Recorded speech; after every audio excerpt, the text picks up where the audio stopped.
Sans plus tarder, je vais attaquer ce qui nous réunit aujourd'hui ici, c'est-à-dire une conférence de presse qui va principalement porter sur la question de la gestion de la ressource pétrolière et gazière du Sénégal.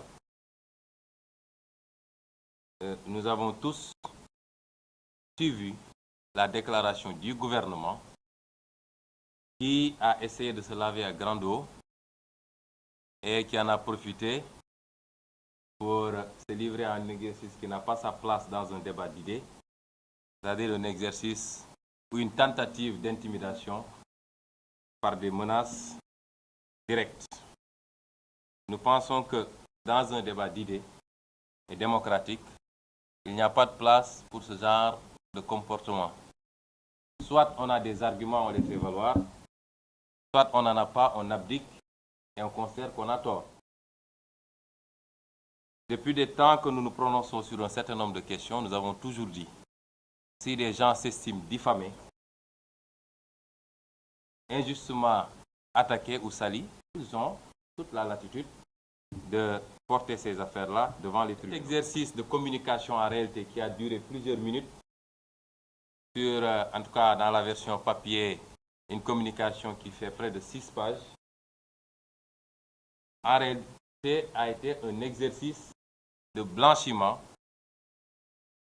de Petro-Tim, dont le gérant se trouve être M. Aliou Sall, qui lui-même se trouve être le frère du président de la République. Tout l'exercice, tout ce qui a été dit avait une seule finalité, c'est de blanchir cette entreprise-là et évidemment toutes les irrégularités qui tournent autour de cette entreprise, depuis l'octroi des permis jusqu'à la cession des parts. Vous aurez remarqué que dans la déclaration du gouvernement, à la page 4, je crois, c'est à partir de la page 4 que le débat est escamoté. Je cite ce qui a été dit. C'est ce qui est important, comme il en est d'usage dans le secteur, par un acte dénommé Farmouth Agreement ou accord d'affermage ou de cession de parts, Timis Corporation, qui a eu par la suite à racheter la société chinoise à Petro-Tim Limited, a procédé à la cession à Cosmos Energy de ses 60% de ses droits et obligations de travaux sur les 2 permis d'exploration de Caire Offshore profond et Saint-Louis Offshore profond. Voilà le seul paragraphe qu'il fallait retenir de cette déclaration qui a été faite à la presse. Et c'est ce seul paragraphe que nous allons décortiquer, commenter et vous démontrer en quoi l'exercice était un exercice de blanchiment. Pourquoi, dans la manière de frapper cette phrase, vous vous rendrez compte que on ne parle de Petro-Tim que en passant. On vous dit ce qui est important, comme il en est d'usage dans le secteur, par un acte dénommé Farmouth Agreement ou accord d'affermage, Timis Corporation, qui a eu par la suite à racheter la société chinoise à Petro-Tim. De quoi il est question? Dans la déclaration du gouvernement, il y a des aveux de taille qu'il faut noter. Le gouvernement en a profité pour publier un certain nombre d'actes. Tout ce qui a été publié, c'est des contrats et des accords. Des contrats et des accords. Mais pour ce qui concerne Petro-Tim, on n'a qu'un seul décret, et c'est le décret qui a prorogé, le décret de prorogation de la concession à Petro-Tim. Et c'est un décret de 2013. Donc, ce que la presse et tous les Sénégalais doivent demander au gouvernement, c'est transparence pour transparence. Le gouvernement doit publier le contrat d'acquisition entre Timis et Cosmos. Nous distribuerons le document qui a été publié par Cosmos Vous savez, en Amérique, il y a la transparence. Ce n'est pas comme ici. Donc, les informations sont publiées parce que l'argent du contribuable américain n'est jamais dépensé sans transparence. Dans notre pays, nous avons inscrit dans notre constitution le droit à l'information, mais le gouvernement n'informe pas. Et quand il informe, vous exploitez les données, ça devient un crime. Et même quelquefois, on retire les données. Vous aurez remarqué que le fameux document de programmation budgétaire pluriannuelle qui faisait mention de la fameuse dette fiscale de l'Assemblée nationale n'a pas été publié pour 2016. Depuis qu'on en a profité pour dénoncer la fraude fiscale à l'Assemblée nationale, défaut de reversement. Dans ce document, qu'est-ce qui est dit? C'est Session Petro-Tim Timis. Il est dit, attendu que, par le biais d'un acte dénommé Asset Purchase Agreement, qui signifie convention d'achat de biens ou d'achat d'actifs, le Premier ministre a, lui, ou le gouvernement, ils ont parlé plutôt de Farmount Agreement. Ces deux notions sont totalement différentes.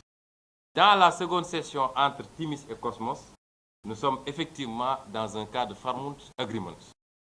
Mais dans la session entre Petro-Tim et Timis, le document qui est là et qui finit par donner la nouvelle répartition des parts entre Petrosen, qui a 10%, Timis Corporation, qui a 30%, et Cosmos Energy, qui a 60%, dans ce document, dans la version anglaise, il est dit, mon anglais est très mauvais, mais il est dit, le document il est très clair. Ici, on a utilisé le terme Purchase Agreement.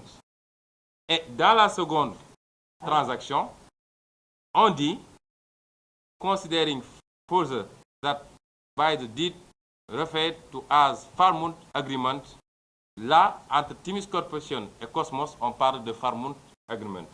Le gouvernement a passé sous silence la nature de la première transaction, qui est une cession d'actifs. Farmount Agreement veut dire un contrat d'affermage. J'y reviendrai.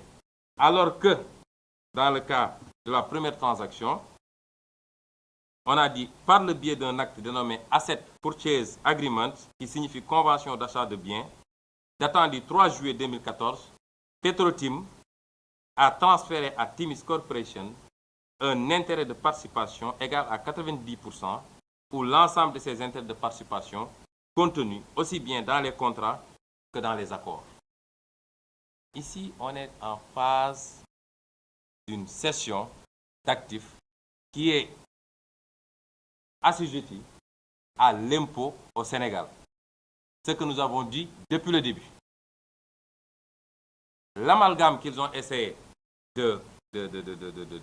d'en tenir, c'est à 2 ou 3 niveaux. D'abord, c'est de qualifier cette opération de contrat d'affirmage. Et même si c'était un contrat d'affirmage, le contrat d'affirmage, c'est 2 aspects. C'est d'abord un peu l'engagement qu'on peut prendre de respecter l'engagement d'investir de l'entreprise qui cède, mais il y a toujours une autre partie où c'est un cash qu'on donne à l'entreprise qui cède. Donc il y a une partie vente et une partie engagement à investir. Mais c'est pour vous dire que contrairement à ce que le gouvernement dit, cette transaction est imposable au Sénégal intégralement. Ce que le gouvernement maintenant doit faire, c'est, puisqu'on est à l'ère de la transparence, subitement, le gouvernement n'a qu'à produire les contrats de cession, puisque ce qu'il vous a produit ne sert à rien. Dans les documents qui ont été produits, que ce soit les accords ou les contrats, il y a beaucoup d'éléments qu'on n'a pas.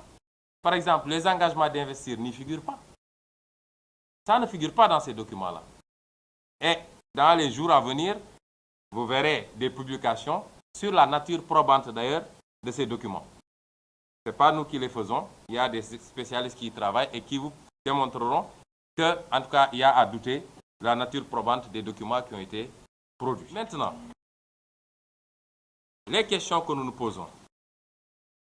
quelle est la validité juridique du contrat qui sous-tend les décrets signés? Les décrets signés, notamment le décret 2012-596 et le décret 2012-597 du 19 juin, qui ont approuvé l'accord qui a été fait par le précédent régime. Parce que dans le dossier Petro-Tim, ce qu'il faut retenir, il y a eu un accord entre Petro-Tim et l'ancien régime. Mais en la matière, l'accord n'est pas la date d'effet. Ce que le code pétrolier dit et ce que les contrats disent, c'est que c'est à partir de la signature du décret que les choses prennent effet. Donc, l'accord n'était pas important en tant que tel. Mais, quand il y a eu l'accord entre Petro-Tim et le défunt régime, Tullow Oil a attaqué cet accord-là et l'IGE avait été saisi. Et l'IGE a fait un rapport. Demandé au gouvernement de publier le rapport de l'IGE. Qu'est-ce qu'il avait dit sur l'accord? L'IGE avait considéré que l'accord n'avait pas respecté le code pétrolier. Pourquoi donc s'est-on empressé de signer un décret sur la base d'un accord irrégulier? Et entre-temps, il y a eu l'entrée en scène de notre nouveau pétrolier, Ewing comme l'appelle Doudou Wade, qui subitement est devenu l'ami de tout le monde. On nous dit, oui, tel est mon ami, tel est mon ami. Subitement, on devient l'ami de tout le monde et on se retrouve au cœur du pétrole.